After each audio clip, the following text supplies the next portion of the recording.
Halo anak-anak semua, ketemu lagi di mapel pengolahan dan penyajian makanan kelas 11 ini. Gimana kabar kalian? Semoga sehat selalu ya, tetap jaga kondisi kalian di masa pandemi ini. Pada hari ini Ibu akan membahas tentang saus. Kira-kira kita akan belajar apa aja ya hari ini? Hari ini di mapel pengolahan dan penyajian makanan, kita akan belajar tentang saus. Tujuan pembelajaran pada hari ini adalah pengertian saus, ada fungsi saus, selanjutnya bahan pembuat saus itu apa aja, penggolongan saus, jenis turunan saus, dan kualitas saus. Pertanyaan Ibu, apakah kamu pernah mendengar kata saus sebelumnya? Pasti kalian gak asing dengan saus tomat, saus sambal, mayones, mustard, dan lain sebagainya. Kira-kira pengertian saus itu apa aja sih? Saus itu merupakan cairan yang dikentalkan dengan salah satu bahan pengental, sehingga menjadi setengah cair, atau yang artinya semi-liquid. Dan saus itu disajikan sebagai hidangan pelengkap dari daging, ikan, atau kue-kue manis, dengan tujuannya untuk meningkatkan atau mempertinggi kualitas makanan. Itu pengertian menurut Prihastuti Ekawatiningsih tahun 2008. Dari pengertian ini, kita jadi mengetahui nih bahwa saus sebaiknya memiliki cita rasa yang tinggi, sehingga mampu memperbaiki rasa dari suatu makanan. Selanjutnya kita masuk ke fungsi saus. Fungsi saus di sini ada 6 poin. Poin pertama, fungsi saus itu menambahkan rasa dan kelezatan pada makanan. Maksudnya, dengan menambahkan saus, itu tuh dapat meningkatkan cita rasa dan kelezatan pada makanan itu. Akan tetapi, saus tidak boleh merubah rasa asli dari makanan tersebut ya. Fungsi yang kedua adalah memberikan cairan pada makanan. Maksudnya adalah saus itu dapat memberikan kelembapan pada makanan. Dengan memberikan olesan saus di suatu makanan, maka makanan yang kering dapat memiliki tekstur yang basah. Fungsi yang ketiga, saus dapat menambah aroma makanan. Maksudnya di sini, aroma yang dihasilkan dari bumbu, rempah-rempah, atau kaldu pada saus akan menambah daya tarik makanan tersebut. Sebaiknya aroma dari saus tidak menutupi aroma bahan makanan utama. Fungsi yang keempat, meningkatkan penampilan warna dan kilau. Artinya di sini, pemberian saus dapat meningkatkan penampilan pada warna dan kilau pada suatu masakan. Jadi, masakan yang diberikan saus akan memberikan efek glowing. Tetapi, usahakan penggunaan saus itu menggunakan warna-warna yang kontras dengan masakan asalnya, sehingga memberikan efek gradasi yang menarik bagi makanan tersebut. Fungsi yang kelima, mempertinggi nilai gizi. Maksud di sini adalah dengan memberikan saus akan menambah nilai gizi pada suatu makanan. Dengan demikian, sebaiknya membuat saus itu menggunakan bahan-bahan yang bermutu baik dan tidak rusak.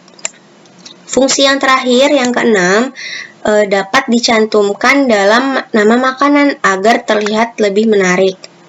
Artinya di sini, saat nama makanan tersebut dilengkapi dengan nama sausnya, maka orang yang memakan jauh lebih tertarik daripada makanan yang tidak dilengkapi dengan saus. Selanjutnya, kita akan bahas bahan-bahan pembuatan saus itu apa aja. Dalam pembuatan saus itu terdiri dari beberapa bahan. Bahan yang pertama adalah bahan cair. Dalam pembuatan saus, bahan cair yang digunakan antara lain ada white stock, ada brown stock, ada susu, ada tomat, dan ada butter. Kita akan bahas satu-satu ya. White stock kalian sudah belajar pada pembelajaran sebelumnya kalau itu adalah kaldu putih. Kaldu yang dibuat dari tulang atau daging yang ditambahkan dengan bumbu-bumbu, bouquet garni, dan mirepoix tanpa penggosongan. Kalau brown stock kalian juga sudah belajar pada pembelajaran sebelumnya. Kalau brown stock kaldu yang dibuat dengan cara digosongkan terlebih dahulu, lalu ditambahkan bumbu-bumbu seperti bouquet garni dan mirepoix.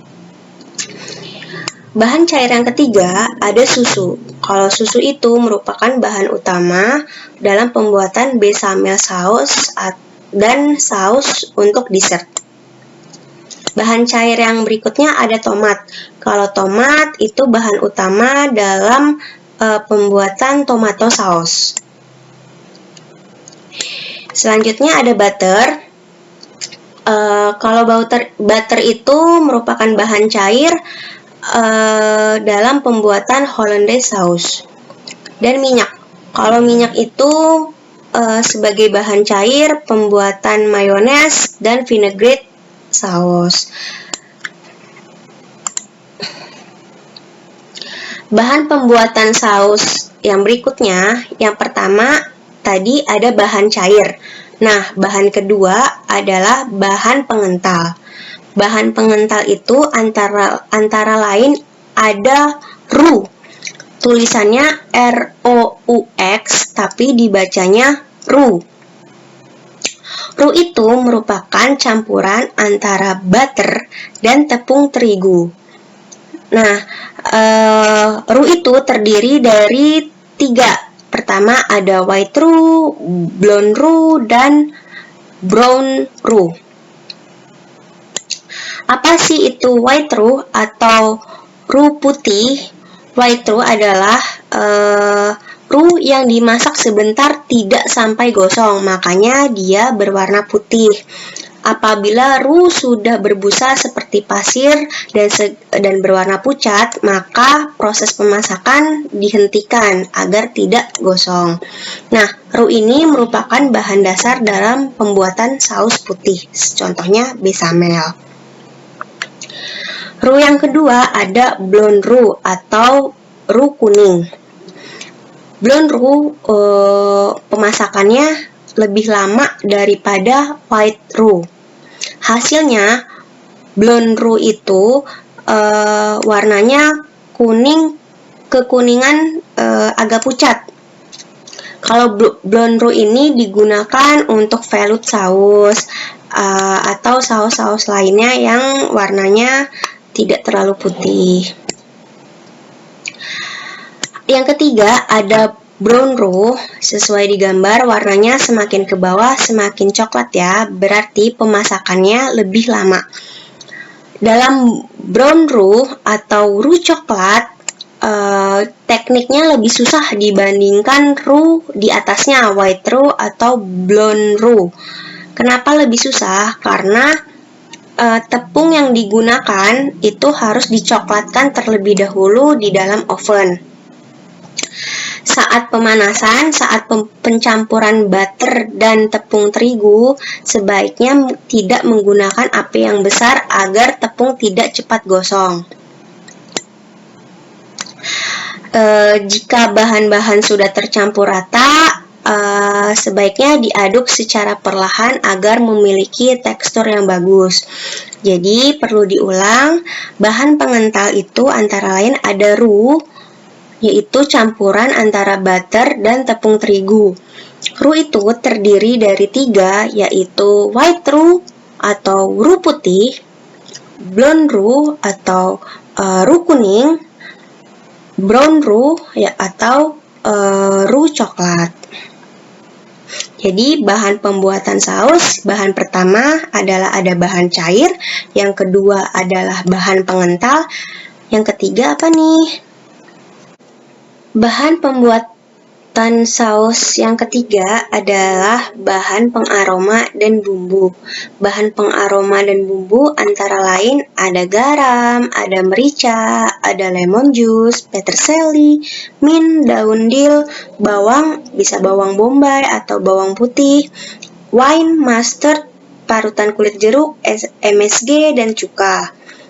Oh iya, sebaiknya garam yang ditambahkan ke saus jangan terlalu banyak, sehingga rasa yang ditimbulkan bisa seimbang. Bumbu dan pengaroma bisa ditambahkan pada saat saus masih dalam proses pemasakan. Selanjutnya kita masuk ke penggolongan saus. Di sini ada 5 gambar yang disebut 5 mother sauce. Mother sauce itu merupakan leading sauce atau ibu dari segala saus di makanan kontinental. Mother sauce itu dibuat dari bahan cair yang sudah kita bahas di halaman sebelumnya ya. Ada kaldu, ada susu, ada tomat, ada butter, ada minyak, dan lain sebagainya. Ditambah bahan pengental yang kita sudah bahas sebelumnya, yaitu roux. Kita bahas satu-satu. Mother sauce yang pertama adalah bechamel sauce yang berwarna putih. Bechamel di sini ada tulisannya milk, flour, butter, berarti susu, tepung, dan butter. Maksudnya di sini adalah susu sebagai bahan cairnya, tepung dan butter sebagai bahan pengental yang sudah kita bahas sebelumnya disebut roux. Roux itu kan campuran dari tepung dan butter. Jadi susu sebagai bahan cair dan roux, flour ditambah butter sebagai bahan pengental. Selanjutnya ada hollandaise sauce yang berwarna kuning. Di sini tulisannya ada clarify butter ditambah dengan egg yolks atau kuning telur. Di sini bahan cairnya adalah butter ya. Ditambahkan bahan pengentalnya itu kuning telur. Berarti bahan pengental di sini bukan roux, melainkan kuning telur. Yang ketiga ada velouté sauce. Di sini tulisannya white stock ditambah dengan roux. Berarti white stock sebagai bahan cairnya dan roux sebagai bahan pengentalnya. Yang keempat ada espagnol. Espagnol itu saus coklat. Di sini tulisannya ada brown stock atau kaldu coklat ditambahkan dengan roux. Berarti bahan cairnya adalah brown stock dan bahan pengentalnya adalah roux. Di sini ada tomato sauce. Berarti bahan cair yang digunakan adalah tomato sauce ditambah dengan bahan pengental yaitu roux. Berarti kalian sudah paham ya kalau mother sauce atau ibu dari segala saus di masakan kontinental terdiri dari bahan cair ditambah dengan bahan pengental.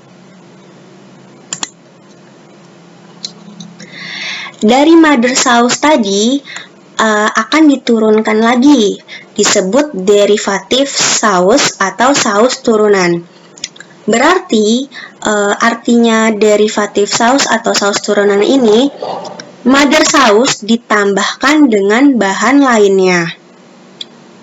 Kita lihat kolom yang ada di sini, contohnya bechamel sauce. Bechamel sauce sudah kita bahas sebelumnya adalah susu dicampur dengan roux. Disebut bechamel sauce nih yang berwarna putih. Ketika bechamel sauce ditambahkan dengan krim, maka akan berubah nama menjadi cream sauce, bukan bechamel sauce lagi karena sudah ditambahkan krim. Selanjutnya, ketika bechamel sauce ditambahkan dengan cheddar cheese atau keju cheddar, maka berubah nama lagi, bukan bechamel sauce lagi, berubah nama menjadi cheddar sauce. Jadi, saus turunan atau derivatif saus merupakan mother sauce yang tadi ada 5, bechamel, velouté, espagnol, tomato sauce, hollandaise, ditambah dengan bahan lainnya menjadi saus turunan dan akan berubah nama ya. Perlu diingat tadi mother sauce adalah bahan cair ditambah bahan pengental.